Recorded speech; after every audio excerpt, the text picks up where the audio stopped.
పోసి దేవుడు నీరు పోయలేదని నెత్తురంత ధార పోసి పెంచడమే పాపమా?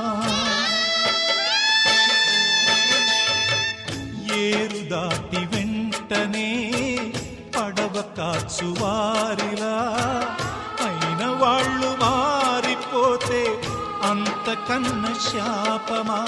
నిన్నే తమ దైవమని కొలిచిన వారేనా యముడై వేధించకని నిను వెలివేసేనా? అనుబంధమింత నేరమాయనా?